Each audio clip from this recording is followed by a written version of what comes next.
Olá a todos, sejam bem-vindos a mais um episódio da Lei do 1%, uma rubrica do podcast PIA, em que procuramos acrescentar-vos 1% a cada episódio para conseguirem, no final, terem um bocadinho mais de informação para conseguirem tornar-se um bocadinho melhores. E não somos, de certeza, nós os dois vamos acrescentar-vos esse 1%. Quem vai fazê-lo são os nossos convidados. E o nosso convidado de hoje é uma pessoa muito especial, divertida, boa gente e com muito conteúdo para acrescentar. Gabriel Ferreira, Olá. Obrigado pela tua disponibilidade. Pá, muito obrigado pelo convite. Estou muito entusiasmado. Pá, não faço muito podcasts, então... É isto, não tem nada a saber. É conversar. Conversar com o Não, microfone eu aberto. sei as regras, mas pá, obrigado pelo convite. Não, tínhamos mesmo de convidar. Já estavas na lista há algum tempo. Primeiro porque nós conhecemos por várias circunstâncias e depois acabámos por trabalhar também em algumas circunstâncias. E houve uma coisa que ficou clara, que foi que tu és muito boa onda e muito boa gente. Pá, obrigado. Que não é uma característica que se encontre com tanta facilidade em tantas pessoas e, na verdade, tu és dos maiores produtores de conteúdo em Portugal, em particular na área de finanças pessoais.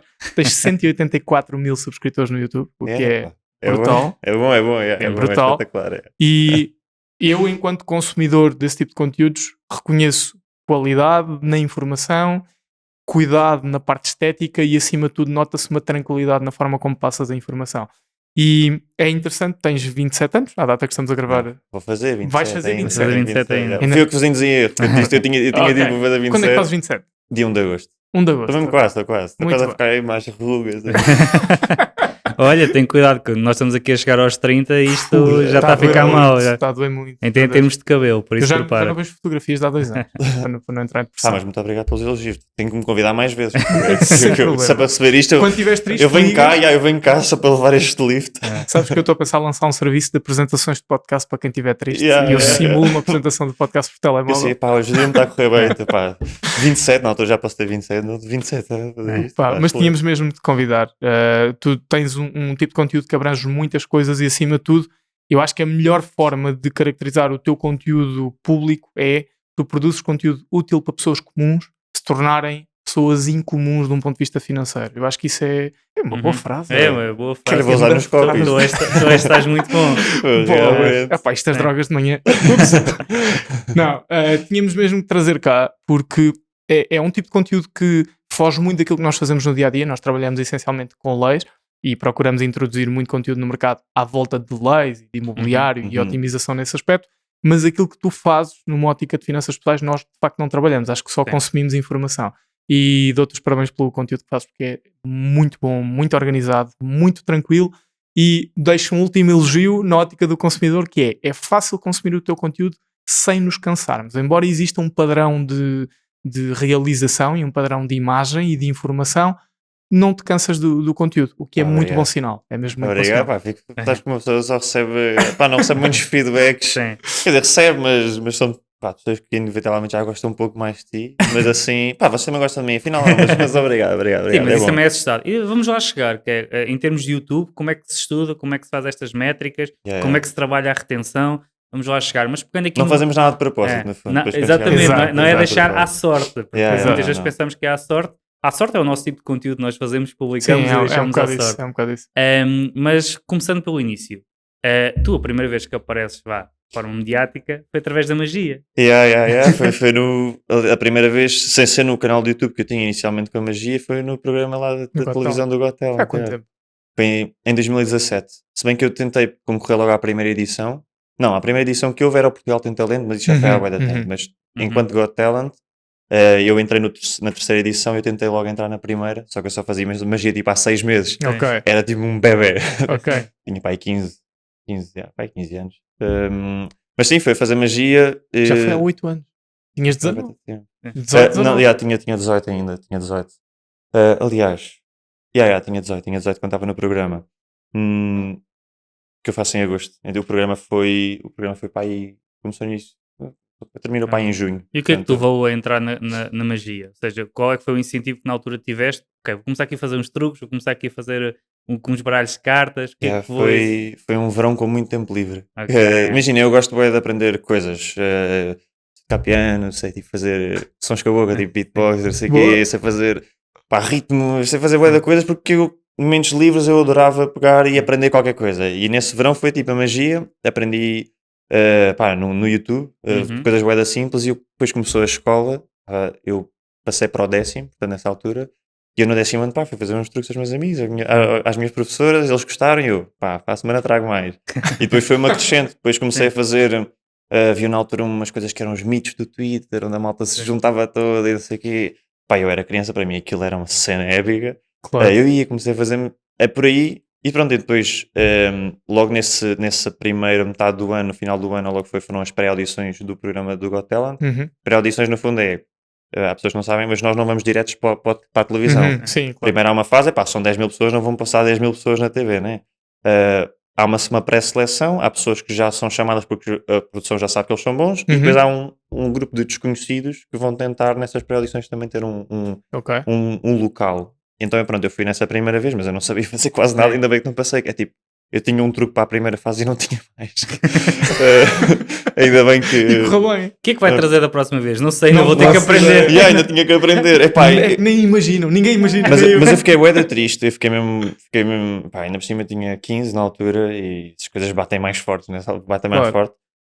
Então no ano seguinte fui outra vez tentar, e aí já sabia, pelo menos, se tivesse 3 fases eu estava com elas mais ou menos organizadas, e eu já sabia comunicar melhor e tal. Mas também não correu bem. Não correu bem, não. Ou seja, a audição correu bem. Aliás, eu até achava que esse ano vai. Não deu certo, voltei a ficar triste. No ano seguinte foi tipo, nem vou no dia da audição, vou no dia da pré-audição. Ou seja, vou no dia extra, que eu sabia que eles criavam um dia extra para quem não pôde. Vou no dia extra. Cheguei lá, tipo, nos outros dias chegava às 5 ou 6 da manhã para estar na fila. Cheguei lá quase à hora que era, sei lá, cheguei lá, não havia quase fila, entrei, fiz, tipo, estava mesmo, pá, olha, isto é o melhor que eu tenho agora. Isto é o melhor que eu tenho agora. Vou fazer. Pronto, fiz. Fiquei lá na sala de espera, pediram-me uma entrevista extra. Olha, vou menos fazer uma cena diferente. Deixa eu pedir uma entrevista. Não, mas tipo, estava em casa, não quis sair do telemóvel, estava a chegar à data final e tipo, pá, vou tentar outra vez. E depois, mas tu achas que a antecipação te prejudicou nas primeiras audições ou só não correu bem? Ou não tinhas ainda maturidade? Na primeira, tipo, eu era mesmo bué da puto. Então, o truque em si correu bem, só que... Pá, o truque foi, da primeira pré-audição, foi tinha lá o júri e eu só adivinha, disse à pessoa para pensar numa pessoa e adivinha quem é que era essa pessoa e qual é que era a relação dessa pessoa com neste caso com o jurado em si. Só que imagina, a minha apresentação podia ter pegado no truque que é espetacular e correu bem, só podia ter tornado uma coisa muito mais bacana. O problema foi quando eles me pediram um segundo e eu não tinha. Então tipo, fui buscar uma cena que eu tinha na mochila extra e fiz. Na segunda vez já levei um segundo, e o truque já foi melhor, mas tipo, são truques que, havendo outros mágicos que já venham de uma escola, neste caso eles vão buscar muito à escola lá de magia do Porto também, não sei agora como é que isso está ainda, mas na altura iam. Pá, esses bacanas passam-me à frente porque não tinha nenhum papel diferenciador. Nessa terceira, fiz alguns truques que não se veem muito de forma comum, fiz uma apresentação mais dinâmica, mais engraçada. Criaste percepção à volta daquilo, criaste ali um framing completamente diferente. Criei um framing, mas tipo, foi na vez em que eu quis menos saber, ou seja, eu queria saber, mas estava descontraído que correu bem. Logo aqui tiramos 2 lições. Primeiro, teres o frame correto faz sentido. Faz sentido, Segundo, às vezes o teu comprometimento com aquilo que vais fazer pode prejudicar, nomeadamente a antecipação. E eu acho que aí o facto de teres ido tão cedo, os nervos, acontece também connosco. E até diria a insistência, porque, ou seja, foste chamado a uma terceira vez. Se calhar outra pessoa tinha existido à primeira. Sim. Não, eu não fui chamado, eu fui porque quis, tipo, ou seja, só quis tentar. Foram 3 anos, pronto. Mas aprendeste alguma coisa de ano para ano e isso também te ajudou certamente. Imagina, e depois é aquela cena que é... no terceiro ano fui muito melhor enquanto mágico, mas é aquela percepção que é, eu quero fazer isto. Eu não estou a pagar para estar cá. Eu senti-me muito pior não ter tentado na mesma do que ter falhado. Depois cheguei até à final. O problema é que o ponto de comparação normalmente é ganhar, não é? Tu disseste há 10 mil pessoas que estão ali. A verdade é que se tu conseguires ficar nos 2 mil primeiros, tu estás nos 20% melhores. Imagina, se pensarmos que eu em 3 anos posso ter competido, eu não sei quantas pessoas é que foram no total em 3 anos, vamos supor que eu competi com 30 mil pessoas. Eu no último ano fiquei na final, que são um top 7, e depois nós não sabemos bem qual é que é o lugar de cada um. Pronto, se eu tive de investir 3 anos para ficar num top 7 de 30 mil pessoas, não é? Pois, e não sei quantas, mas eu acho que no primeiro ano éramos tipo 10 mil e tal no primeiro dia. Claro. Mas depois não sei bem. Não sei quanto é que... Deve ter passado as 30 mil pessoas. Sim, claro. Então, depois correu bem, quer dizer, correu o melhor que dava para aquela altura. A minha gala é que não correu muito bem, porque tínhamos um truque que era em direto e envolvia o número de telemóvel. Só que nós achávamos que havia tipo uma margem de tempo, só que a margem de tempo não nos fez, tipo, não resultou.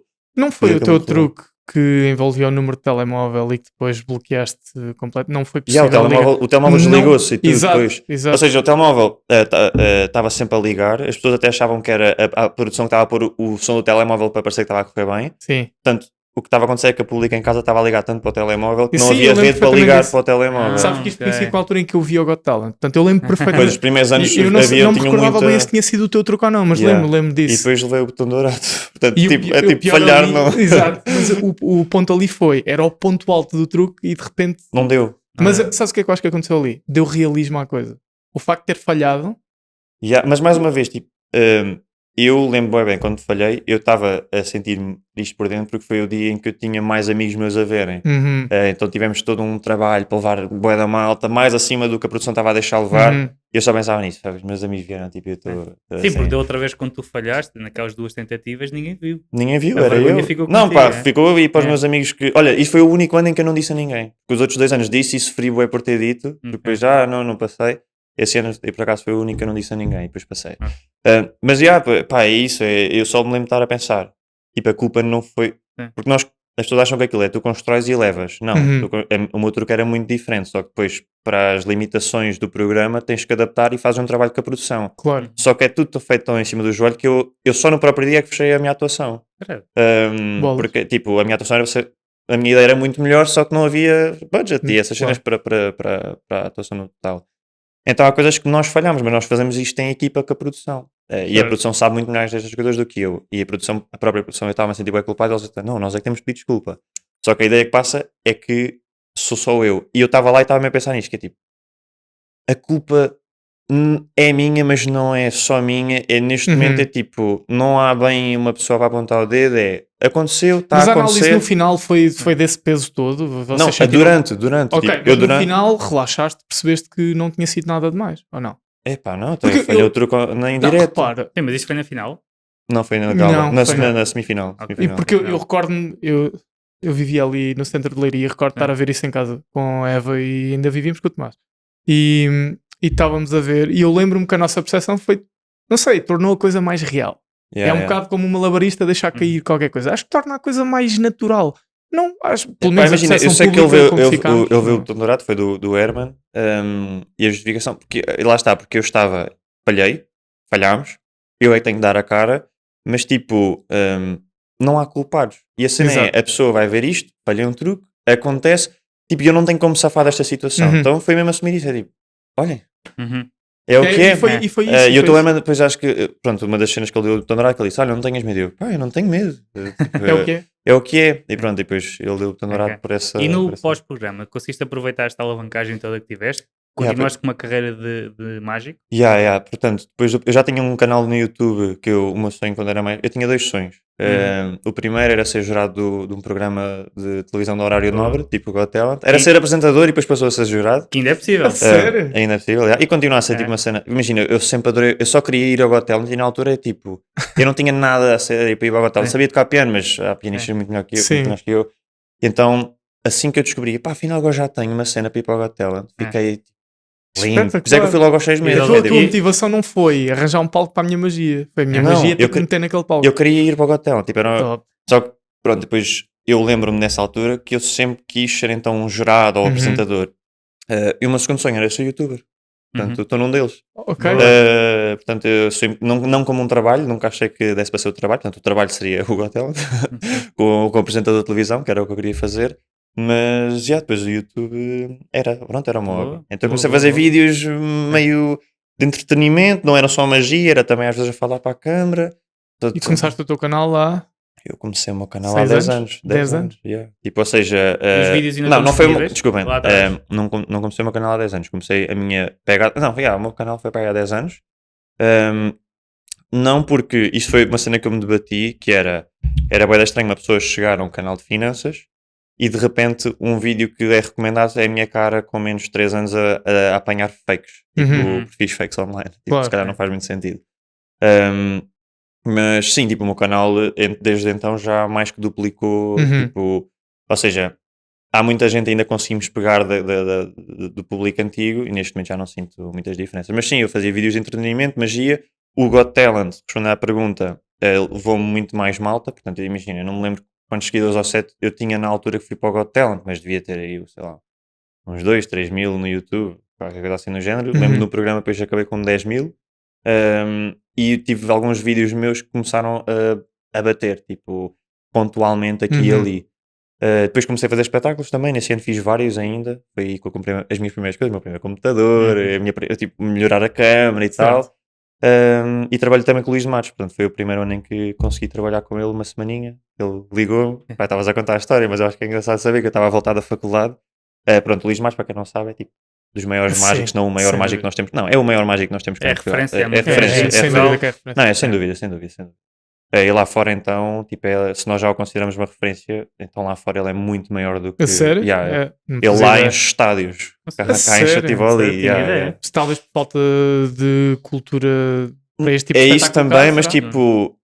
Epá, lá fora é diferente, a malta... mas é isso, cultura, a malta lá fora... Nós cá não temos o hábito. A malta lá fora paga, tipo, 150 euros por um espetáculo como...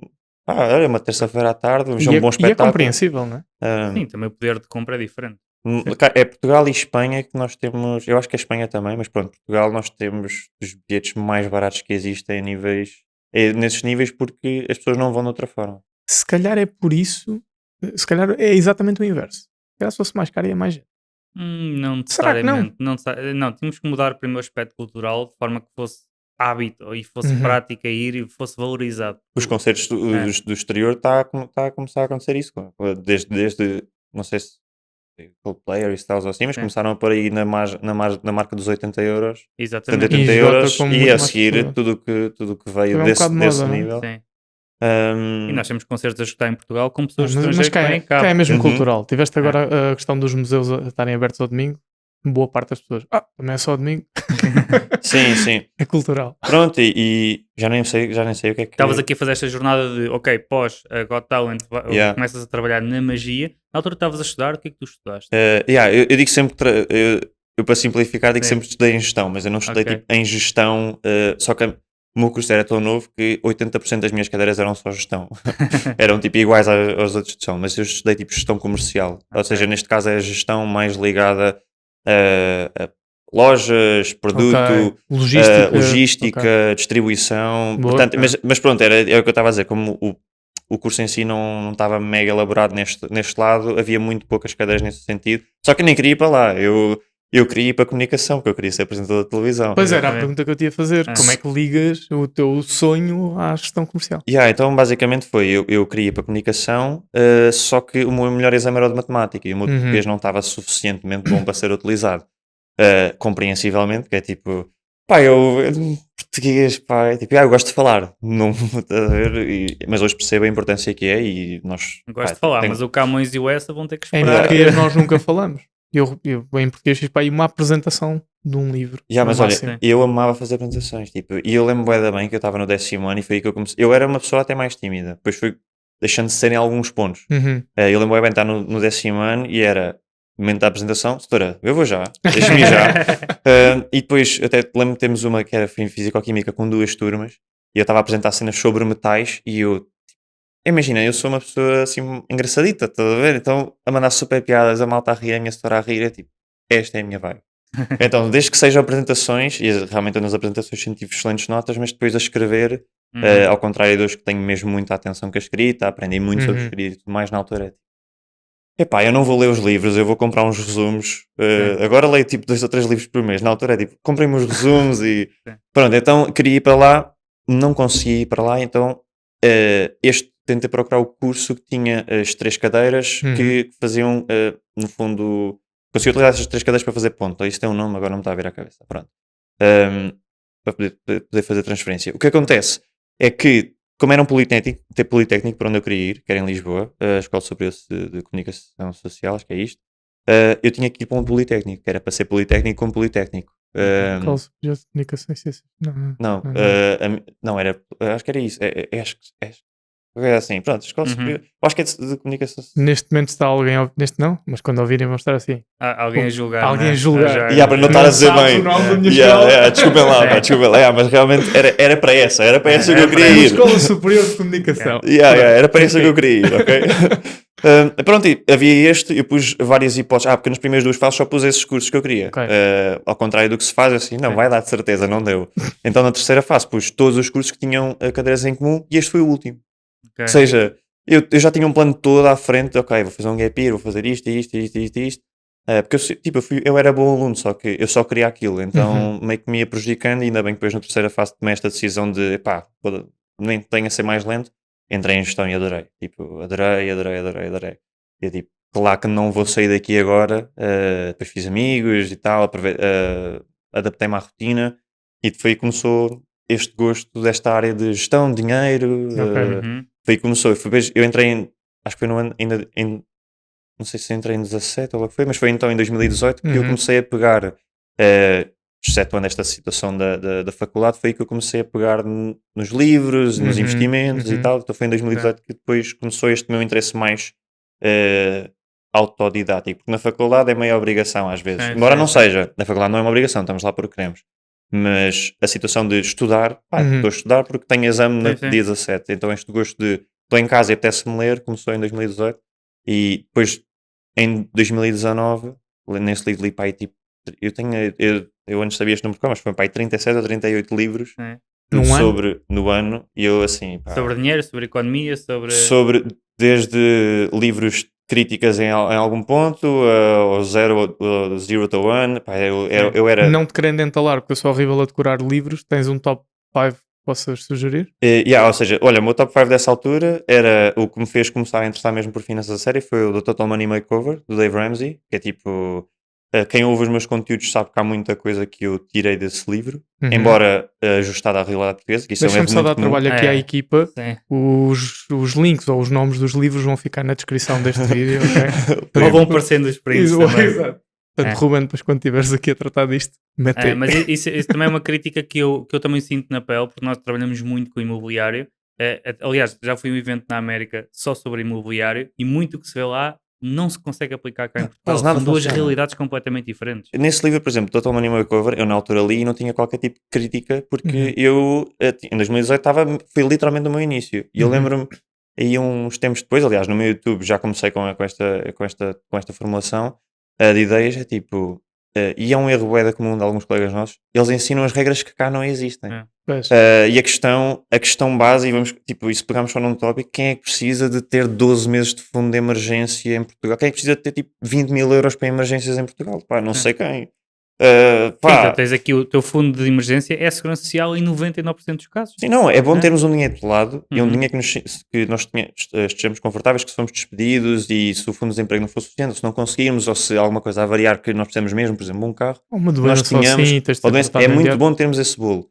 Mas se calhar não precisamos de 12 meses ou de 6 meses, se calhar, se tiveres 2 filhos e tiveres mesmo muita insegurança no trabalho. Sim. Uma pessoa assalariada. Ou se fores solicitador ou advogado, aí Sim. precisas dos 12 meses. Sim, sabes Caso que nós estamos num cenário desgraçado. Nós não temos segurança social. Nós somos a última caixa de providência privada que existe em Portugal. Olha, podem fazer o double check. Está sempre a aprender, tem que começar a pôr nas minhas exceções. Nós temos aquilo que é um verdadeiro scam é uma caixa de providência de advogados e solicitadores, em que é um desconto obrigatório sobre rendimentos presumidos e não realistas, em que nós somos obrigados a descontar para essa caixa, e basicamente é um fundo de reforma. É tipo a vossa caixa de apresentação. Exatamente. Só que horrível.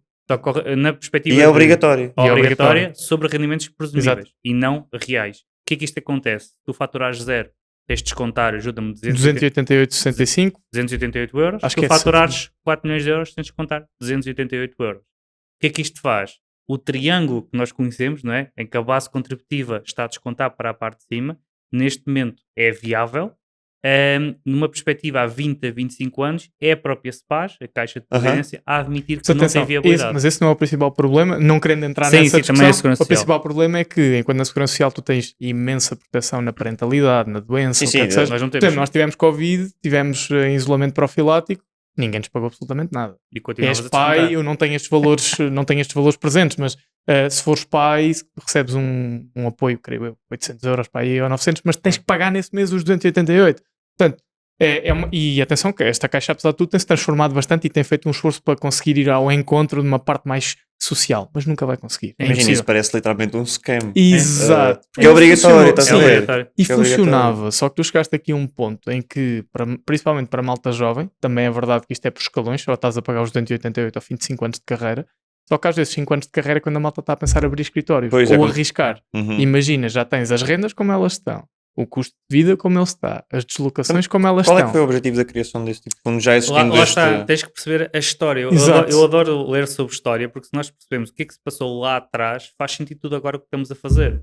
Só que não está atualizado, no As fundo. caixas de previdência existiram durante muitos anos, tivesse os banqueiros, os economistas, Contabilistas numa também. altura que não havia segurança social. Aham. Então, a Caixa Só de que manteve. Previdência tem praticamente 80 anos, se não estou em erro, Certo. é ali da década de 40, numa altura em que não havia segurança social e foram os advogados a juntar-se, ok, vamos começar a contribuir todos para um bolo para termos reforma. Aham, As estou a caixas de perceber. previdência foram caindo e neste momento penso que a nossa seja a única, totalmente obrigatória, e sem qualquer tipo de salvaguarda, Certo. tanto para, neste caso, a assistência, seja por nascimento de um filho, seja por morte, seja por doença, e na questão da velhice, para nós que temos agora menos do que 30 anos, olhamos para um futuro a 40, é muito difícil imaginar que esta caixa ainda Sim, existe. olha este cenário. Alguém ganha 1000 euros na nossa área com um contrato de trabalho.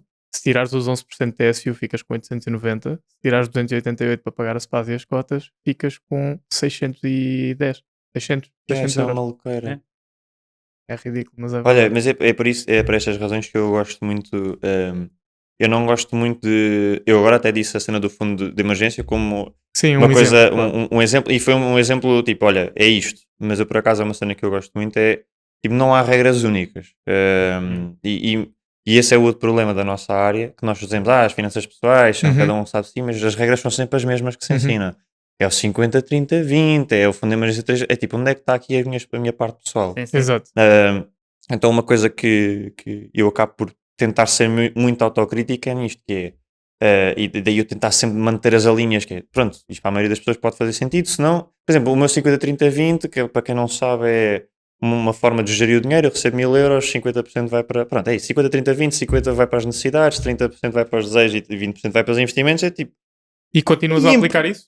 Não, eu nunca apliquei tu não esta regra. aplicaste isso, Não, ok. não. Ok. O que eu faço é, eu gosto de utilizar as regras que existem para depois eu conseguir adaptar para a minha vida. Uhum. Neste caso, Obviamente. imagina, em Portugal, para já o 50, 30, 20 é muito esticado. Para É começar muito já... difícil para grande parte da população. É É, verdade. mas o que é que eu gosto de dizer é, nós temos uma regra base, 50, 30, 20, que já nos dá para perceber onde é que estamos muito distantes. Se eu vi que estou 90, 10, 0, eu sei Certo. que alguma coisa, eu sei qual é que é uma tendência que eu posso buscar. Neste caso, tipo, eu não tenho que ter sequer valores fixos, eu tenho que ter uns mais ou menos, que é, eu sei que as minhas necessidades são mais ou menos, vamos supor, 70, Uhum.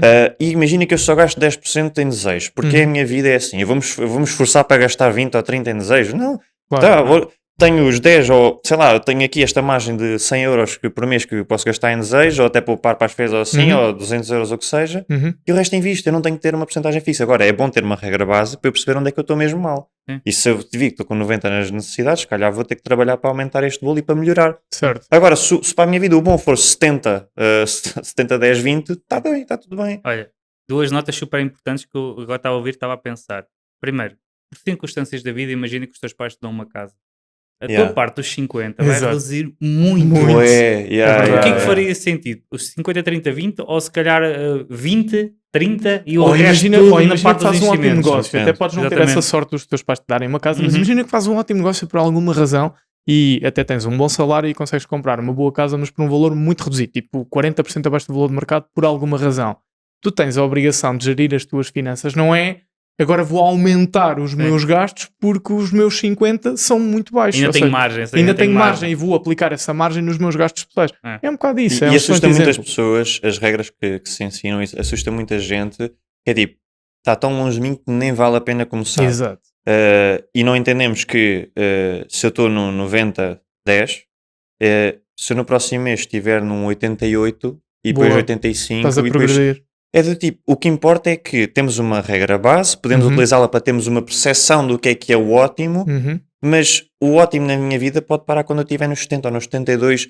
O que interessa é que eu consiga pegar numa regra ou num framework e consiga aplicá-la à minha vida e aquilo que funciona a longo prazo. Que é para quê? Para depois não chegar a novembro, tenho uma conta e não tenho como apagar. Isso vai ao encontro de um vídeo recente que publicaste dos 10 mil euros, de quase uma ótica de, não é bem de juro composto, de como é que tu transformas, ou seja, de que dinheiro gera dinheiro e aquela barreira dos 10 mil é uma barreira que ultrapassada. E a mudança até de mentalidade. E a mudança de mentalidade, exatamente. E isso existe desde o desporto, a recordes nas mais variadas áreas, e não é que as pessoas só têm que pôr o pé um bocadinho no acelerador. E eu acho que a partir do momento em que se começa, depois os catalisadores vão aparecendo. Agora, o início é o mais difícil de ultrapassar, depois isto é quase como uma coisa mais exponencial. À partir que eu vou sabendo as coisas, a partir do momento em que eu sei mais ou menos gerir o meu dinheiro, há uma série de fatores que eu vou ter que aprender inevitavelmente. E esses fatores vão ficar para sempre. Também os níveis de consciencialização devem mudar em função da fase em que está a pessoa. Por exemplo, para alguém que tem zero noção de investimentos e zero consciencialização da importância de fazer investimentos. E eu, quando digo investimentos, pode ser a coisa mais passiva e tranquila do mundo, como SP500. Quando tu dizes 50, 30, 20, o que a pessoa vai pensar é 20% do meu salário. Então, e como é que eu compro o pequeno almoço para os miúdos? Mas se tu disseres, 10 euros por mês. Se fizeres 10 euros por mês, a expectativa há 50 anos é esta. E a pessoa vai pensar, bolas, se eu meter 100 euros por mês, a expectativa a 50 anos... E é mais fácil começares por um framing diferente, em que não estás com essa obsessão das percentagens, mas a seguir, se calhar a pessoa já tem a obrigação de fazer o framing das percentagens. E a seguir já nem está nas percentagens. O problema, eu acho que existe esta coisa que eu vi do criador do TED Talks, que ele chama que é o Curse of Knowledge. Isto aqui, no fundo, em português, é a maldição do saber. Certo. Que é, nós quando sabemos muito, temos dificuldade em descer ao nível da outra pessoa e ensinar, como se eu estivesse naquele prisma.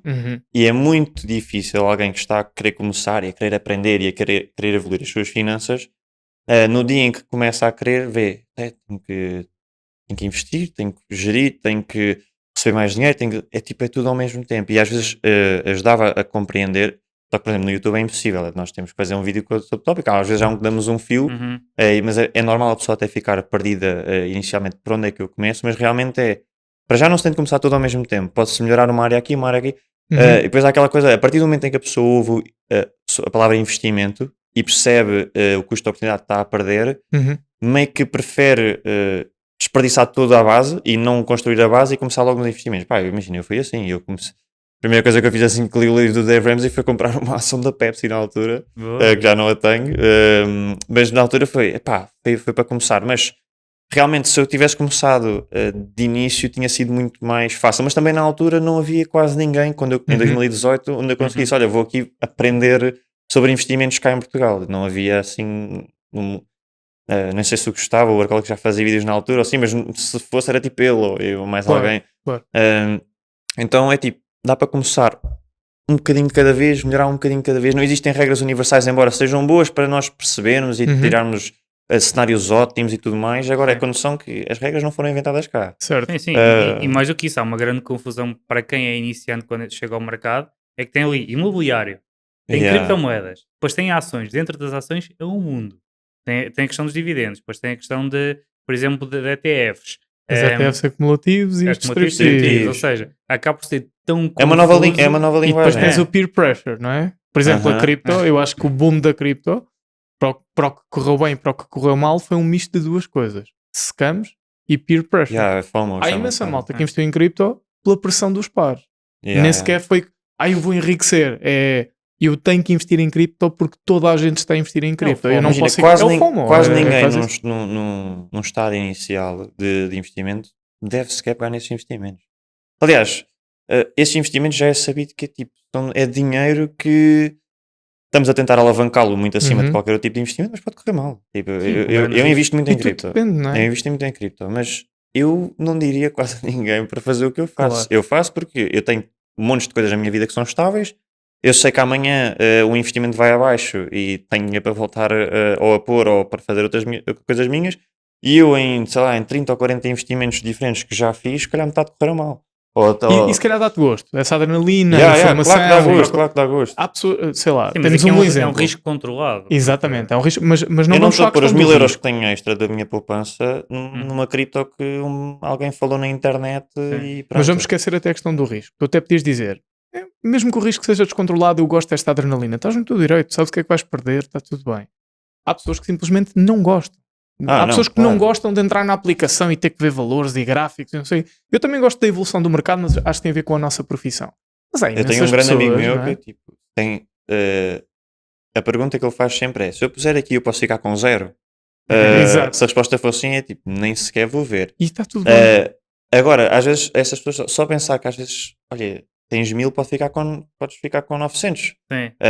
Antes de ir para os 1100. Claro, Já ficam nervosos. claro. É, Mas se abre a aplicação e está vermelho. o que ajuda acabou ali. muitas vezes as pessoas nesse. Para já, não, ninguém é obrigado a investir. É uma ótica que é útil se bem feita, ou seja, neste caso não é uma ótica, é literalmente uma coisa que nós fazemos que, bem feito, pode trazer muitos resultados futuros, alguns a curto, médio prazo, mas Uhum. de uma forma quanto mais longo prazo, menor o risco. Hum, e o que acontece é que me esqueci totalmente do que eu ia dizer. Então, olha, vou-te lançar aqui um desafio. Esqueci. Vou-te lançar aqui um desafio que eu quero mesmo saber a tua resposta. Define investimento. Ok. Para já, investimento, eu sei que uma definição para nós são 2 ou 3 A frases. tua pessoal. Investimento é alguma coisa em que eu vou pôr algum ativo meu, seja tempo, dinheiro, disposição, Uhum. vou pôr alguma coisa que eu tenho nisto aqui, uh, em que o meu objetivo é melhorar nessa coisa. Ou seja, Ok. eu posso investir em, sei lá, 2 horas por semana a construir um negócio, posso investir 2 horas por semana a ler, posso investir 2 horas por semana a investir. O meu objetivo pode ser crescer no conhecimento, crescer no dinheiro, portanto, é isso. Sabendo que em todos estes fatores há sempre um risco. Uhum. O do dinheiro é posso perder mais dinheiro, o do conhecimento é aprender uma coisa que não gostei, desperdicei esse tempo. Portanto, eu estou a pôr algum ativo meu numa coisa para crescer, sabendo que existe um risco associado nesse crescimento. Ótimo. Sendo que o objetivo deste meu investimento é sempre que este benefício seja muito superior ao risco que eu estou a tomar. E achas Ok. que é saudável investir em sofrimento? Ou seja, o que é que eu quero dizer com isto? Eu tenho uma perspectiva que só faz sentido investir se estiveres pelo menos confortável com o investimento. E não estou a falar especificamente de dinheiro. Estou a olhar, por exemplo, para este estúdio. Foi um investimento. Nós gastámos aqui dinheiro e tempo e expectativas, mas nós fomos felizes na forma... Estávamos felizes.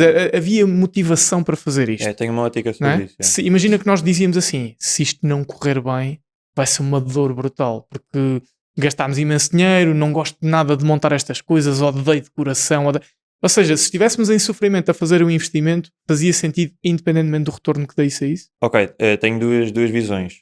A primeira é o nível de sofrimento. Tipo, tudo que o lado B é desgraça ou ruína, não compensa. Ou seja, se eu vou pôr todo o dinheiro no investimento e se o mau resultado ser eu ficar sem dinheiro, não compensa.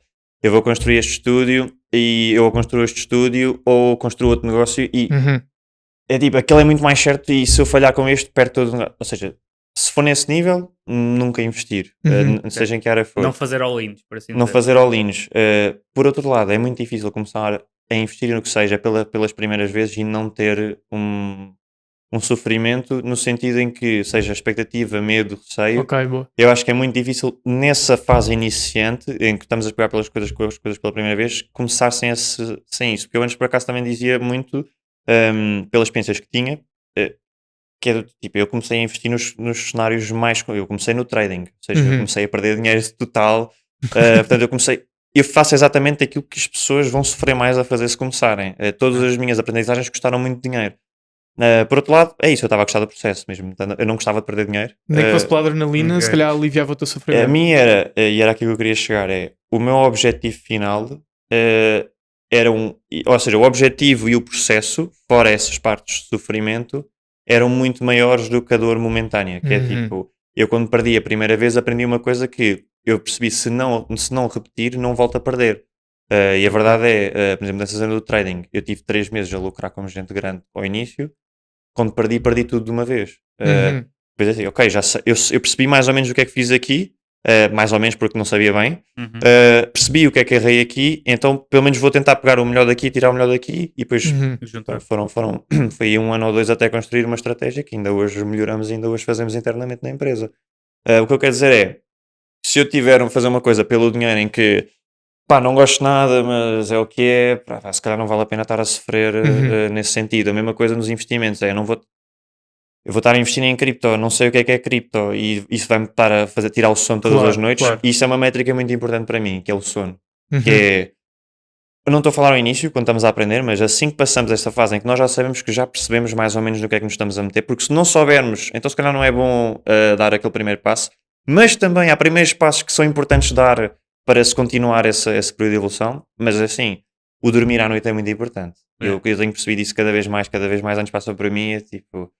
Eu quando comecei a fazer trading e passei naquela fase em que já tinha mais capital para pôr, eu lembro que cheguei a esta altura em que já tinha esta parte mais consciente, porque passei por essas fases de não dormir bem à noite, a pensar, pus demais e agora tenho aquilo. Mas trading tem isto, é que trading não para, não é? Nunca Ou seja, para, nunca é para. ativo, é trabalho ativo. Aliás, E qualquer notícia no Twitter ou algo do género pode fazer aquilo cair. Pronto, mas eu não faço trading de criptos nem nada, pronto, isso aí é Ok. um mercado à parte. Eu faço trading de coisas com histórico Claro. mas agora já nem sou eu a fazer, mas pronto, fazemos na empresa. O que eu queria dizer com isto é, eu lembro-me na altura que já tinha mais capital para pôr, nós fazemos trades com base de 2% de risco. O que é que significa isto? Tenho o meu capital, vamos supor que são, sei lá, 100 euros e eu arrisco 2 euros por posição. São 2% de risco. Então, quanto maior o capital, maior o valor. Eu lembro quando consegui dar um salto fixe, eu faço por checkpoints, portanto, mas vamos supor que tinha 5.000 e passei para 10.000. Atualizei a minha base para 10.000, fiz a primeira trade e é tipo, estava maluco a olhar para aquilo, tipo, não, isto é mais para mim. E ou seja, mesmo tendo o capital, tive de reduzir e depois, entretanto, já ultrapassei muito esse capital, mas na altura foi, não me compensa estar a estressar por uma coisa que eu posso reduzir agora e ir aumentando. E isto serve para tudo. Portanto, para tudo que seja tenha investimento, logo tem estas componentes que eu disse. Epá, mesmo que às vezes tenhamos a disponibilidade para tal, se calhar não é o mais sensato. Eu posso ter 10.000 euros hoje porque recebi para investir, se calhar não é o mais sensato. A métrica sono, É aplicar isso. a Métrica métrica sono, mas eu valorizo muito. E a Regista verdade a é- marca, métrica sono. Métrica sono, É eu muito gosto bom. muito dessa métrica. Olha, deixa-me lançar-te uma pergunta provocatória. O que é que te atrai no trading? Neste momento, ou seja, no presente, o que me atrai foi eu ter criado uma estratégia, ou seja, o nosso algoritmo, estratégia e tudo mais, foi uma cena que eu posso dizer que fui eu que criei, não fui buscar em Certo. lado nenhum e que nós usamos. Nesse momento é isso, o que eu gosto mais no trading neste momento é continuar a evoluir. Nós neste momento temos uma pessoa na empresa, que é o Francisco, que ele é que está responsável de melhorar a estratégia e tal, nós temos as reuniões semanais para vermos, e ele é que faz a aplicação em si. Estamos agora a terminar uma conta financiada nos Estados Unidos para termos assim Muito bem. um bolsão Boa. bacana. Boa. Mas neste momento é isso, porque o trading, como estavas a dizer, é uma coisa ativa. E assim que eu comecei a construir um negócio, eu comecei a ficar sem tempo, então acho que foi em 2022. Foi o primeiro ano em que eu mal fiz trading. Então pronto, foi depois aí que decidi vou ter que contratar alguma pessoa, porque eu não quero estar a perder estes resultados, mas não tenho tempo para os estar a fazer. Certo. Ok. E o negócio não me dava tanto na altura como o trading, mas foi uma nova paixão e Ok, pronto. Ok. Ou Então, seja, isso é- seguiste a paixão. É isso. Seguiu a paixão. É Na isso, altura o é trading isso. foi a É. minha paixão mesmo. Ok. Fazer, criar e tal. Depois começou a ser YouTube. o negócio em si. Neste caso iniciou o YouTube.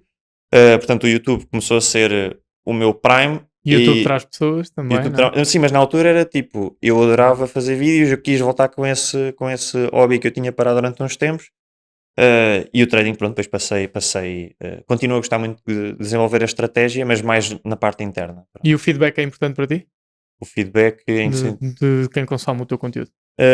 de agora de forma diferente de quando começou. Quando começou, para mim o importante era saber um adorte ou um odeite. Era para eu saber, era a minha métrica. Para se tiver Exato. aqui mais odeites, quer dizer que não foi assim muito bacana. Neste momento já não é bem essa a métrica. Felizmente tenho um canal que eu acho que é muito bem recebido. A malta. Pá, eu tenho muito pouca crítica no meu Sim, canal sim. e enquanto pessoa no geral, felizmente, ainda bem que é assim. Mas neste momento o meu feedback é mais. O que é que acontece? Nós fazemos uma coisa e isto acaba por ser depois uma roda em que nós pegamos nos frameworks que resultam e há momentos em que estamos mais atarefados que temos de utilizar algo que já resulta, que nós já sabemos que funciona. Então para mim o feedback é muito importante quando estamos numa altura em que eu já estou meio, já estou-me a acostumar demasiado ao processo e às vezes, agora vamos lá ter aqui um feedback e até há uns meses fiz um questionário, tivemos para aí 400 ou 500 respostas que é tipo, o que é que neste momento não estamos a fazer bem? E pusemos no Instagram. E foi giro perceber algumas coisas que depois nós mudámos e estamos a implementar. Portanto, o feedback para mim mais útil neste momento é quais é que são os erros práticos, não os adortos e os odeios, o que é que as pessoas gostam mas efetivamente o que é que gostam e não só tipo adoro. Uhum. E o que é que não gostam, mas não odeio, é mais, olha, sinto que estás-te a repetir nestes 3 vídeos seguidos, Ok. estás a repetir a mesma coisa. Então, nesse feedback adoro, e é muito importante. Boa, boa. E Ah. pegando aqui no tópico YouTube, o que é que faz de um bom vídeo um vídeo viral? Quais é que são as métricas que tu estudas quando publicas um vídeo? Ok, no viral, não sei bem o segredo, senão acho que todos os meus vídeos seriam virais, mas eu sei basicamente o framework que já o sigo há anos e resulta, vamos pôr 9 em cada 10 vezes, ou 8 em cada 10, não resulta sempre, pronto, Claro. e por isso é que nós encontramos o que é que não funciona para depois melhorar, porque às vezes experimentamos coisas novas que não funcionam, mas basicamente o que é que faz um bom vídeo? É aquele vídeo onde eu estou a dar, neste caso no meu tipo de vídeo, que é um vídeo de ensino, não é um vídeo de entretenimento. Uhum. Então, para mim, o que faz um bom vídeo é um vídeo em que eu estou a passar valor sem esperar nada em troca. Portanto, o que é que significa isto? Isto é o primeiro passo.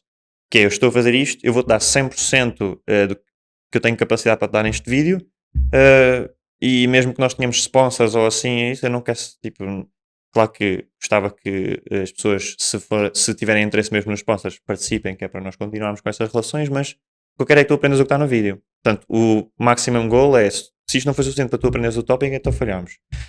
Segundo tópico é, portanto, não só é o valor que nós pomos, que é a maneira, é para quem é que nós estamos a falar. Portanto, é saber, eu não vou estar a falar com uma pessoa e começar a falar do nada num vídeo de um PE ratio que se usa e quem nunca ouviu vai ficar às aranhas. Então nós temos um extra cuidado para quem tem, ou quem é novato, ou quem tem dificuldades em aprendizagem, ou nós tentamos ensinar para qualquer pessoa conseguir entender. E isto não é obrigatório, porque há pessoas, há colegas e amigos que têm outro tipo de linguagem e servem para outros públicos, mas neste caso, para o meu, no meu é assim, Certo. o que é que eu vou fazer para toda a gente entender? E depois, tentar pôr-me sempre o conteúdo todo nos pés da outra pessoa. Que é, o erro muito comum é eu estou a fazer o vídeo para mim. Que é, eu faço isto, eu faço aquilo.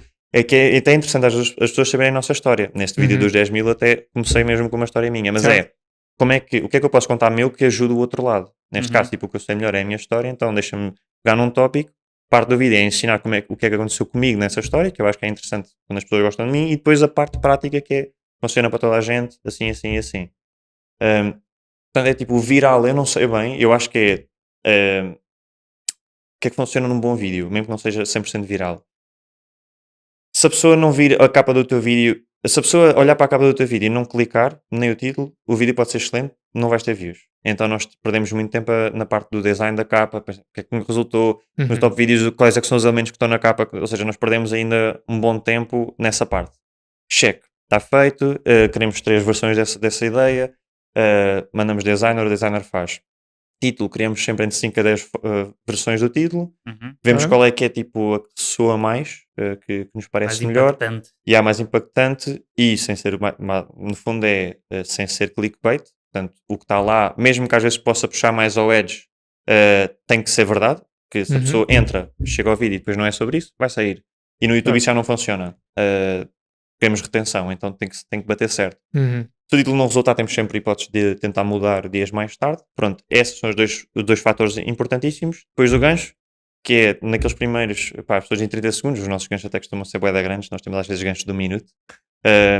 Mas pronto, no gancho a pessoa ter as dores identificadas, ter a certeza que clicou e vai ter a solução para aquilo que quis ver, aí já sabe, e a partir do momento em que ganhamos o gancho, a atenção da pessoa já está meio connosco garantida. Nós temos cerca de 50% de retenção nos vídeos. Ou seja, num vídeo de 15 minutos, de 10, às vezes de 20 é imenso. É sempre de 45 a 55. 50% das pessoas chegarem ao final até no Reel era incrível, quanto mais no vídeo. Nós temos entre 45 a 55 e a nossa taxa de pessoas que acabam o vídeo e passam para o próximo no cartão está 14 ou 15%.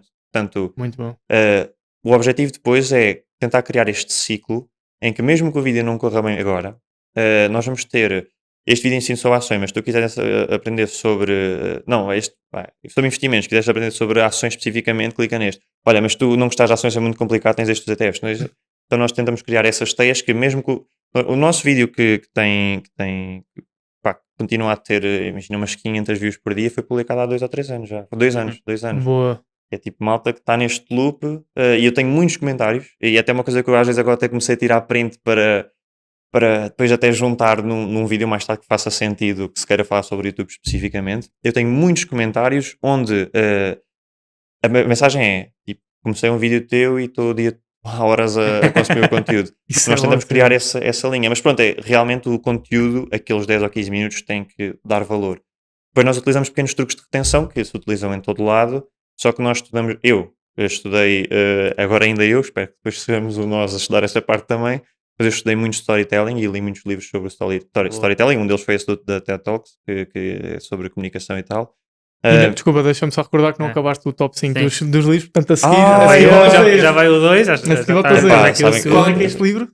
Este aqui, olha, este do storytelling é, aliás, este aqui é como fazer como comunicar uma mensagem em pouco tempo. Neste caso é tipo um pitch de 7 ou 8 minutos, Ok.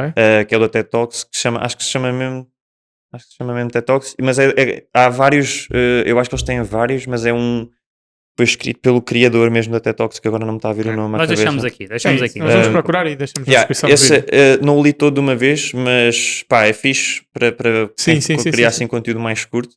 Foi aí que eu aprendi sobre estes truques de comunicação. Pronto, então é isso. Depois, a meio do vídeo, vamos criando algumas coisas de storytelling, algumas jornadas, algumas ondas Certo. de atenção e pronto, e depois resultam nisso. Mas pronto, Boa. não é por acaso, nada do nosso vídeo é por acaso. Sim. Pronto, agora é isso. Depois com a prática, eu hoje sento-me, escrevo um vídeo e não penso muito sobre ele. À partida, Tu agora já tens edição interna, tens estudo interno. temos Ou tudo não? interno, quase tudo interno. Temos edição, tínhamos a escrita, mas estamos a reestruturar a escrita porque não estava bem match àquilo que nós queríamos a 100%. Então, pronto, vamos procurar. Não é bem a escrita que eu percebi, isto é uma coisa engraçada, que é, eu achava que queria alguém para escrever os guiões para mim. Uhum.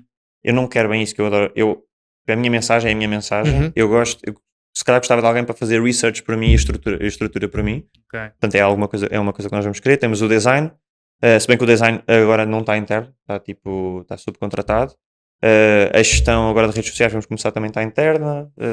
Gestão de clientes e tudo mais, tudo interno também. É super engraçado só para se ver, porque às vezes olhamos para o Gabriel e pensamos, ok, é um youtuber, faz isto em casa, sozinho, com a câmera a gravar, está toda uma estrutura, está Plano de toda operação. atrás. Não, Seja um nós canal consistente. temos 3 unidades de negócio, temos um exato. organograma empresarial, ou seja, nós somos uma empresa, no Exato, fundo. exato. Não é um one-man show. Por acaso, olha, é engraçado, neste último vídeo, tive pai 3 ou 4 pessoas a perguntar-me, olha, tu falas em trabalho, o vídeo era sobre a diferença de quando se atinge os primeiros 10.000 euros. Uhum. No fundo, para explicar essa diferença mais, tipo, interna. E tive pai 3 ou 4 comentários de malta a dizer, olha, falas de trabalho, mas qual é que é o teu trabalho? É. Exato. E eu, Tu não és youtuber. imagina, nós temos vários trabalhos, né?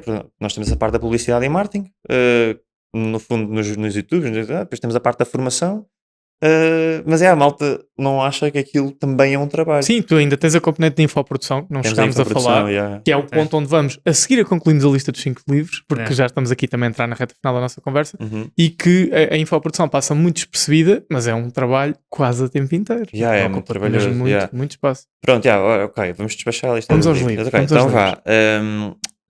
Pensando nessa cronologia, olha, na altura, nesse ano, em 2019, li toda a Money Makeover, adorei. Li um que era Persuasion, a persuasão bué da fixe também, do Robert Cialdini, qualquer assim, mas portanto não uso na minha vida. Isso foi na Uhum. altura. Ok, mas vamos a geral. Portanto, temos esse do Total Money Makeover. Deixa-me ver agora assim mais recentes que eu tenha adorado. Olha, para quem gosta de criar ofertas e tudo mais nesta área de infoprodução, aquele do Alex Hormozi, como é que se A chama? $1 million offer. Esse é fixe também. Não considero um dos meus favoritos, mas é fixe nesta área, assim, para dar coisas diferentes. Na comunicação, diria, por exemplo, esse da TED Talks. Não me estou mesmo a lembrar do nome do gajo, mas pai 300 e tal páginas, porque há um mais curto de comunicação deles também, mas não é esse. Deixa eu ver assim, últimos livros que eu tenha lido. Eu leio 2 livros por mês e não me estou a lembrar de nenhum. Sabes que eu tenho uma lista de todos os livros que leio e o resumo de todos os livros, que eu faço um resumo de todos os livros que leio, basicamente. Olha, adorei para a malta de negócios, que é Buy Back Your Time, que é como é que enquanto gestor conseguimos começar a delegar e frameworks e tudo mais. Este é para nós. Amei.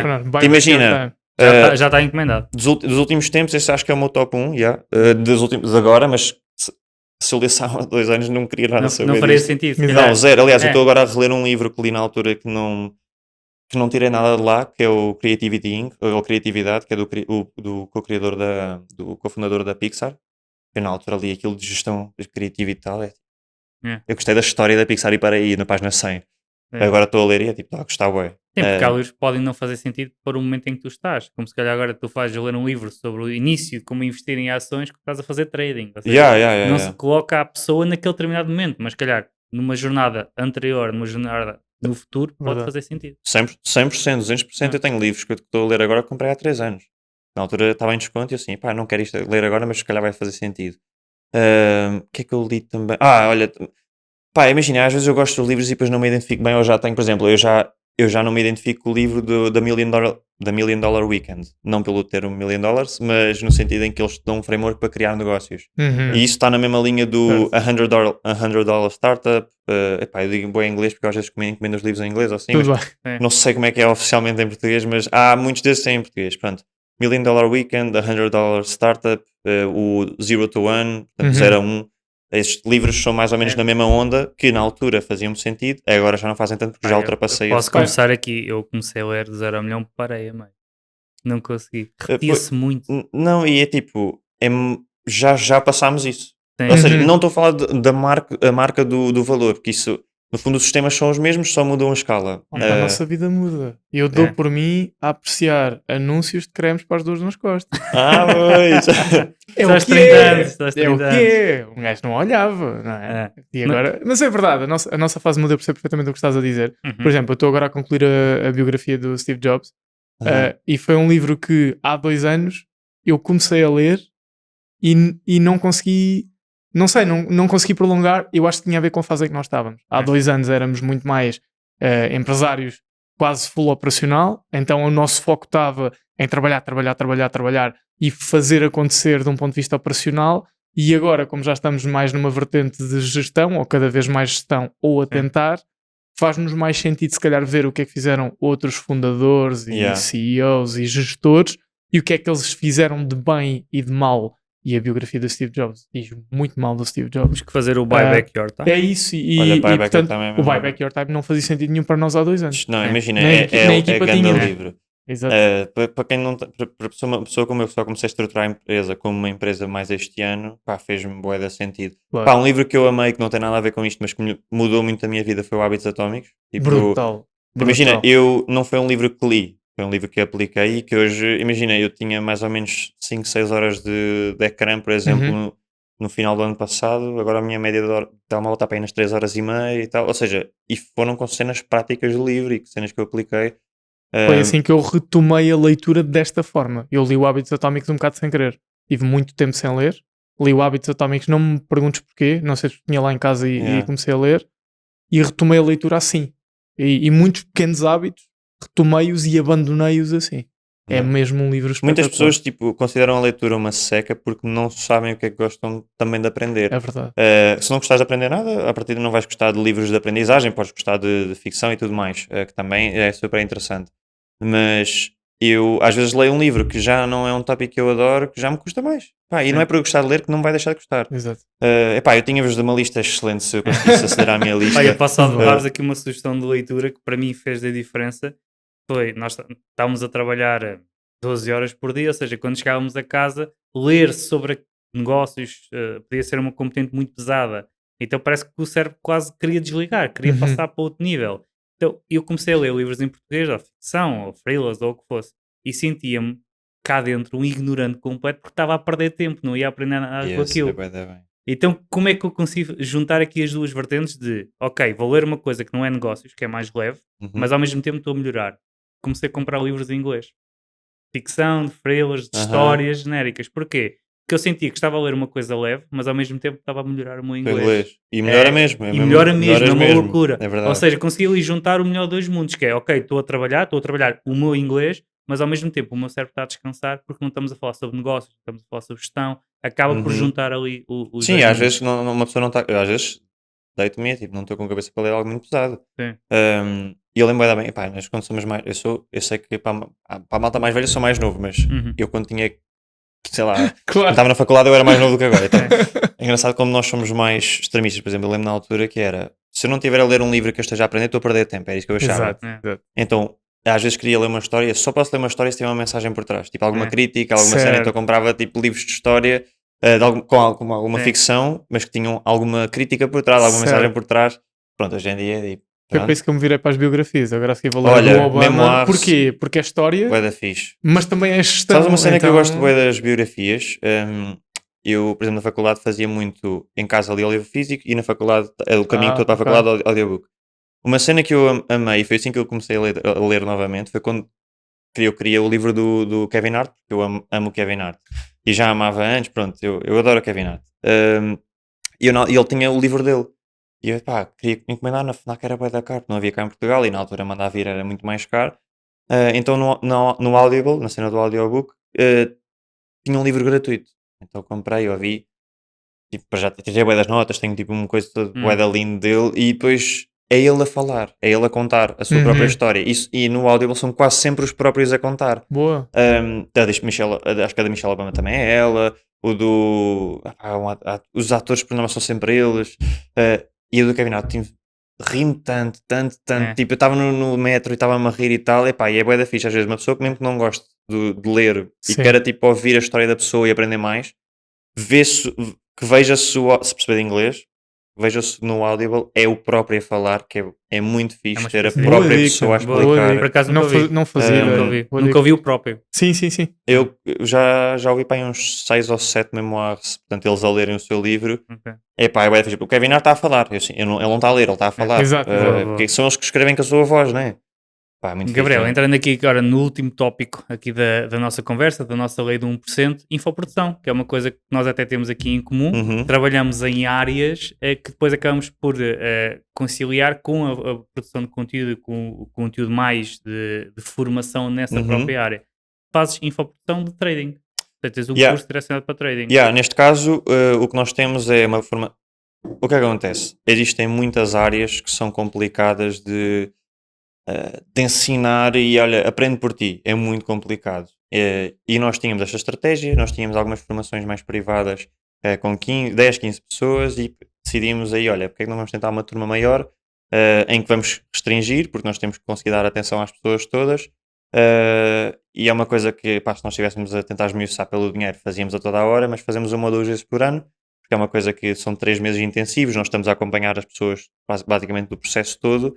Então é uma infoprodução diferente, não é uma coisa tão corrida. Nós estamos agora a criar um novo produto, esse sim vai ser uma infoprodução mais generalista, com muito mais tópicos, mas nesse aspecto é isso, nós temos a nossa estratégia, aquela que nós utilizamos internamente, e nós selecionamos um grupo de pessoas, neste caso agora fazemos turmas de 100, mas vamos ver se calhar, não sei se vamos manter ou se vamos aumentar um bocadinho, mas 100 será.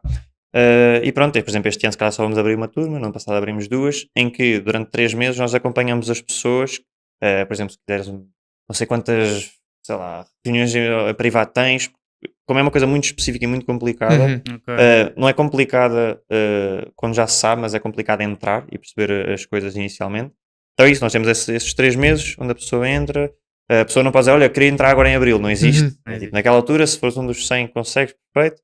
Mas agora vamos tentar ver uma fórmula onde consigamos dar a formação de 3 meses, em que não necessitemos juntar as 100 pessoas e que possa, ao longo do ano, irmos juntando, pronto, olha, entraste aqui, Ok. temos um Certo. funil para ti, entraste ali, temos um funil de 3 Então meses para vocês ti. partilham a vossa experiência, partilham o que é que está a resultar. Ensinamos, com vocês. nós no trading não ensinamos o trading geral, ensinamos só aquilo que nós fazemos, portanto, Ok. a nossa estratégia. Portanto, ou seja, nós ensinamos só o indispensável para conseguires aplicar e para Ok. conseguires entender aquilo. Portanto, uma pessoa que está lá, se quiser aprender tudo o que existe sobre trading, não é o Exato. sítio, até Ou porque eu seja, também não sei. ensinas as bases de trading, Ensinamos as bases todas necessárias. partindo do pressuposto também as pessoas que foram selecionadas já terão minimamente essas bases. Não. Nós, tipo, aquilo embora nós tenhamos módulos, 70% do programa é na parte mais intermédia e avançada. Certo. Nós temos o módulo inicial que, para quem já sabe, por norma, pode descansar um bocadinho aí e ir só uma outra formação. Mas o nosso módulo inicial é só para os iniciantes, que é não sabes Ok. nada, vamos-te pôr on track. Ok. E a verdade é, o nosso programa tem 83, 87, pá, eu nunca sei. Mas 83, 87% de completion rate. Portanto, malta Boa. que Muito termina, bom. faz a primeira Muito trade bom. acompanhada, que Mas eu acho que é isso, muito também, incomum. isso é o reflexo também do acompanhamento que vocês dão. Eu acredito que os infoprodutos, sei que é assim, porque nós também passamos por isso. O infoproduto nunca é só sobre a informação que está no produto. Pelo contrário. Não. Acho que é muito por aquilo que tu crias à volta, conexão, a facilidade da comunidade de interagir entre si, e eu acredito também que o teu produto é o reflexo daquilo que tu fazes na produção de conteúdo orgânico E eu acho que isso facilita também a Só que manutenção. Exato, intensivo, exato. No fundo, o que acontece é eu estou a criar a espinha toda, a framework toda, quem está a fazer a aplicação da formação. Já a formação gravada, isso sou eu que faço e vou tipo às comunidades isso, mas quem dá a mesma formação, isso acaba a ser o Francisco. Agora devemos ter que arranjar mais alguém daí uns tempos, mas pronto. Só que é tudo com o nosso tipo de aprendizagem. E depois nós gostamos muito de. Nós já fizemos neste formato das 100 turmas, fizemos 2 turmas assim, mas já fizemos pai 5 ou 6 de mais pequenas. E uma cena que nós fazemos muito é. Cada turma é uma turma. Então, por exemplo, na primeira turma de 100, resultou uma coisa que na segunda eles não gostaram ao início, mudámos tudo, porque aqui, o objetivo é ser uma coisa personalizada. Porque eu, honestamente, não preciso deste produto para nada, para ter a minha empresa a rolar e para ter os meus processos. Então, nós não queremos nada que não só não arrisque a nossa credibilidade, como também que as pessoas depois venham cá para fazer e ficam na porcaria. Sim, até porque no trading é arriscado, não é? Porque o trading é muitas vezes ligado a coisas menos ou mais obscuras. Aliás, nós damos aqueles 14 ou 15 dias para as pessoas depois, se não gostarem, saírem. Porquê? Porque nesses primeiros 14 ou 15 dias as pessoas conseguem ver os horários, o tempo que precisam dedicar e tudo mais. Porque tipo, trading não é, vou fazer um investimento hoje e vejo amanhã e vejo daqui a uns anos. Trading é, vejo hoje e vejo hoje. Os 14 dias servem para as pessoas verem o lado obscuro daquele sacrifício. Que é um trabalho. É que tu tens que dar, é verdade, é um trabalho, nem que seja em part-time. É exatamente isso que nós dizemos. Basicamente, qual é que é o nosso objetivo base? É fazer mais do que o S&P. Se não estivermos a fazer mais do que o S&P, estamos a perder tempo. Estamos a perder horas. Obviamente. Então não está a compensar. Fazendo mais do que o S&P e esse objetivo manter-se, é só perceber a intensidade que nós temos. Que queremos dar, neste caso, a esse investimento. Há pessoas que fazem a part-time connosco, há pessoas que fazem full-time, há pessoas que fazem a full-time com trabalho no escritório. Exato. Então no fundo, e depois a malta como gosta muito da envolvência, por exemplo, nós agora estamos a criar uma versão automatizada da estratégia, que não precisa de mão humana, certamente não terá os mesmos resultados do que a versão manual, mas é o que nós falamos, ok, nós tivemos 50% num ano manual, se eu tiver 25 automatizada, compro todos os dias a 25 também. Estás a fazer um robô. No fundo estamos a criar, não sei, não lemos o nome, mas há de ser um robô que é para nós utilizarmos internamente connosco. E quem está a fazer é um aluno, está a fazer connosco, juntou-se a nós, está a fazer connosco e, ou seja, a malta lá tenta mesmo melhorar a coisa. Por exemplo, nós temos uma comunidade, depois eles saírem nos 3 meses podem se juntar, e são só para alunos, portanto só se for alunos é que pode estar nessa comunidade. E a malta lá é mesmo, quer melhorar, tipo aquilo, ou seja, aquele produto, mesmo que seja nossa, eles querem melhorar porque eles também vão receber. Claro. Então, é bué da fixe, nós gostamos mesmo de fazer, não abrimos a público porque nós não queremos ter uma coisa em que só 10% das pessoas é que terminam. Certo. Então, money-wise era muito mais inteligente abrir a toda a gente, olha, entre todos, mas não conseguimos dar a capacidade. Então, mesmo quando o transformamos em perpétuo, devemos fazer alguma coisa mais... E é um tema muito apetecível, não é? Boa. Não, e que queima muito. Tipo, eu não faço muita promoção disso porque... Claro. Sim, porque senão vais ficar conhecido como o trader, não é? E não é fixe, embora seja um investimento que, imagina... Bem aplicado é bué da bom. É isso. Mas tem aquela parte mais negativa que está ligada. Então por isso é que pessoas pequeninas fazendo uma promoção muito pontual e quem sabe, quem não sabe, não sabe. Gabriel, nosso podcast é a lei de 1%, por isso lançamos sempre aqui um desafio aos nossos convidados, que é o que é que tu fazes todos os dias que te torna 1% melhor? Ok.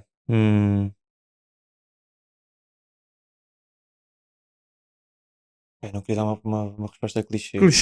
É super difícil, esta pergunta tem uma rasteira muito grande, admite-me. Ok, 1% é um trabalho pequeno, mas eu acho que... Ok. Portanto, 1% nós queremos melhorar um bocadinho todos os dias, é uma coisa que eu digo desde pequenino, é tipo, desde que seja 1% melhor, está tudo bem. E eu concordo e sou super, super a favor. Há mais vale 1% todos os dias do que 50% hoje e nunca mais pegar nessa melhoria. Boa. Portanto, para mim, para melhorar 1%, eu tenho que, mesmo que não pense todos os dias 1%, mas que o vá fazendo, eu tenho que constantemente ter uma perspectiva do, não é o não consigo, mas o que é que eu consigo, tipo, o que é que eu posso fazer, né? Portanto, eu tenho que ser crítico na medida que sei que algumas coisas estão mal. Por exemplo, olha, tinha muita hora de telemóvel e em vez de pensar, não, é impossível, adoro o TikTok, o que é que eu posso fazer? Se eu pensar nesta frase mais vezes, no que é que eu posso fazer, o que é que eu posso melhorar, é o que é que eu posso em vez de eu não posso ou é impossível. dá-me a oportunidade de encontrar isso. E isso é uma coisa que eu digo muito à malta que quer começar a ganhar dinheiro e isto não consegue, não pode. É tipo, olha, o que tu tens agora, como é que tu podes? E a partir daí Excelente. vêm as respostas. Yeah. Boa, É isso grande que eu dica. diria. Grande dica. É isso que eu diria. Gabriel, obrigado. A conversa foi brutal. Fomos aqui desde a magia à infoprodução, passámos Obrigado aqui pelas pelo tuas convite. estratégias de produção de conteúdo. Foi mesmo brutal. É impressionante aos 26 anos teres esta predisposição e a experiência, porque tu estás a falar como alguém de 50 anos. E que já passou por ela, ou seja, já não é uma questão cabelo só branco. dos livros. É o tipo Olha, de pessoa que tu dizes que vive rápido, não é? E vive muitos É, anos vive em poucos. rápido. Tu já viveste 20 anos em 10 ou em 8. Sim. E obrigado por partilhares essa tua experiência e sabedoria connosco. Eu, pelo menos, aprendi bastante. Obrigado, eu também aprendi. Pá. Eu aprendi que tenho que ter aí mais uma linha nos fundos de emergência. Não, foi mesmo bom. Obrigado pela tua disponibilidade. Nós Obrigado, adoramos ter obrigado. pessoas como tu aqui no podcast. E é isso. Obrigado. Foi mesmo muito, muito bom. Obrigado aos dois. Obrigado. Malta, É. fiquem a acompanhar a Lei do 1%. Nós vamos trazer convidados como o Gabriel, que acrescentam muito valor, que acrescentam coisas que nós de certeza que não conseguimos acrescentar. E lembrem-se, o objetivo é tirarem daqui uma ideia, qualquer coisinha que vos torne um bocadinho melhores. Como o Gabriel vos disse, perguntem o que é que eu posso fazer para ser um bocadinho melhor.